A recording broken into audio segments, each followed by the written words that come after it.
Election Commission has uploaded the SBI data on electoral bonds, India's electoral bonds. Today the electoral bonds was introduced. Bonds, the list of Electoral bonds.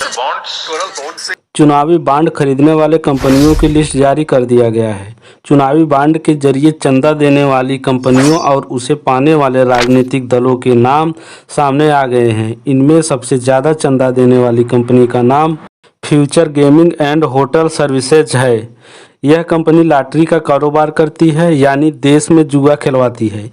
वही चुनावी bond की दूसरी सबसे बड़ी company Megha engineering and infrastructure limited और तीसरे number की company quick supply chain private limited है। आपको बता दूं कि सुप्रीम कोर्ट ने एसबीआई को इस मामले में जमकर लताड़ लगाया था, क्योंकि एसबीआई ने आनाकानी कर रही थी। वहीं सुप्रीम कोर्ट के आदेश पर चुनावी बांड का पूरा ब्यौरा सार्वजनिक किया गया। कोयम्बटूर में स्थित future gaming and hotel services ने सबसे ज़्यादा 1368 करोड़ रुपए के चुनावी बांड खरीदे हैं।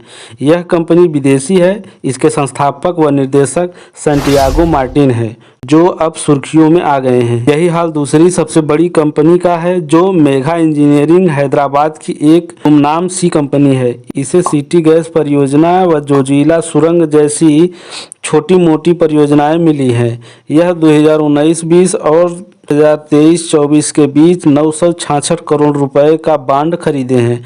इसकी स्थापना 1989 में पीसी व पामी रेड्डी ने की थी।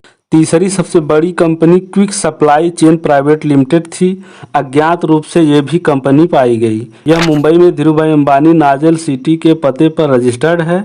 इसने 2021-22 और 2023-24 के बीच 410 करोड़ रुपए का बांड खरीदा था। इसके बाद छोटी मोटी वित्तीय सेवा कंपनियां जैसे Bajaj finance, Piramal enterprises, PHL, Finvex private limited हैं, जिन्होंने अप्रैल 2019 से जनवरी 2024 तक 87 करोड़ का बांड खरीदे हैं। वहीं जनवरी में यह पता चला कि क्षेत्रीय दलों की पार्टियों को चुनावी बांड के रूप में 5221 करोड़ रुपए मिले। वहीं भाजपा को 6060.51 करोड़ रुपए की राशि मिली है। वहीं कांग्रेस व आप को क्रमशः 1421.86 करोड़ व 65.45 करोड़ रुपए मिले हैं और माकपा एनपीपी बसपा को कोई भी राशि नहीं मिली है।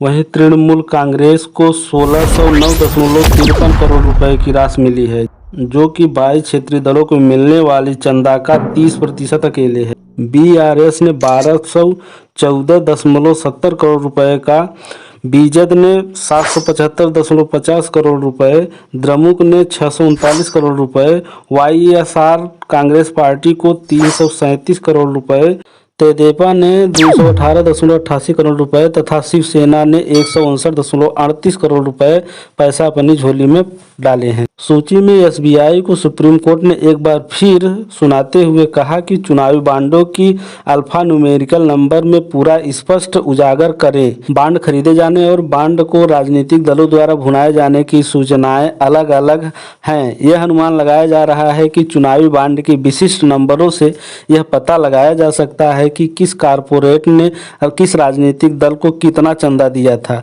अभी एसबीआई ने बांड की जानकारी सूचना आयोग की वेबसाइट पर डाली है।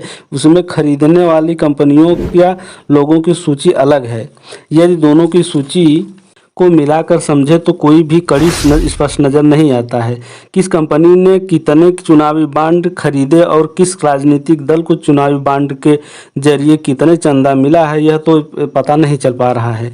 किस कंपनी को किस राजनीतिक पार्टी को कितना पैसा दिया गया है, इसका पता नहीं होने के कारण एक बार सुप्रीम कोर्ट ने स्पष्ट रूप से सूचना देने को एसबीआई को कहा है। यह बात स्पष्ट हो गई है कि इलेक्टोरल बांड की आड़ में बीजेपी कुछ तो खेला कर रही है। एक बार फिर अडानी अंबानी इतने बड़े कारोबारियों का सूची में नाम न आना यह दिखाता है कि देश की जनता को यह बताने की कोशिश की जा रही है कि बीजेपी की सरकार पारदर्शी है और अंबानी अडानी भी इस तरह के काम नहीं करते हैं। सूची में ऐसे कंपनियों का नाम आ रहा है जिन्हें आप अभी नया सुन रहे हैं। बीजेपी की पार्टी जिस तरीके से चुनाव में खर्चा करती आ रही है, क्या आपको लगता है कि 6060 करोड़ रुपए में पूरा हो जाता होगा।